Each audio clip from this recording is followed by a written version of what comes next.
ఇప్పుడు జగన్ గారు వస్తున్నాడు అనుకో, సపోజ్ మా ఊరే, కొన్ని వేల మంది వస్తారు. అది రాకుండా ఉండటానికి. ఓకే. బాబాయ్ ఎందుకని వైసీపీ కార్యకర్తలను చూస్తే నాయకులతో భయం అంటారా చంద్రబాబు నాయుడు గాని? భయం ఏంటి? జగన్ గారి పేరు తలుచుకుంది వాళ్ళకి నిద్ర రాదు కదా. ఆ, జగన్ గారి పేరు తలుచుంది వాళ్ళ నాన్నకి కానీ, లోకేష్కి కానీ, పవన్ కళ్యాణ్కి కానీ, తెలుగుదేశం వాళ్ళు ఆ టీంకి నిద్ర పట్టక. జగన్ గారు అంటే భయం. జగన్ గారు అంటేనే భయం వాళ్ళకి.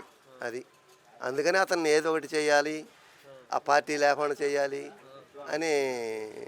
ఇది తప్ప రెండోది ఏమీ లేదు. బాబాయ్ ఇప్పుడు జగన్మోహన్ రెడ్డి గారు కూడా భద్రత కుదిస్తున్నారు. తీశారుగా అసలు.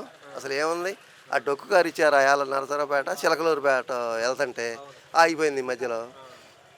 ఆయన సొంత వాహనంలో పోయాడు.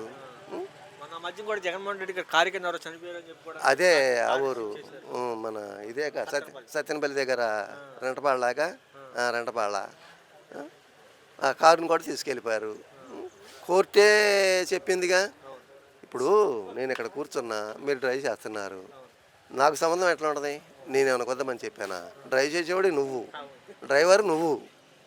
ఆ మాత్రం జ్ఞానం తెలియకపోతే ఒక రాష్ట్ర ముఖ్యమంత్రి చేసే వాళ్ళకి మనం ఏం చెప్పగలుగుతాం సామాన్యులు?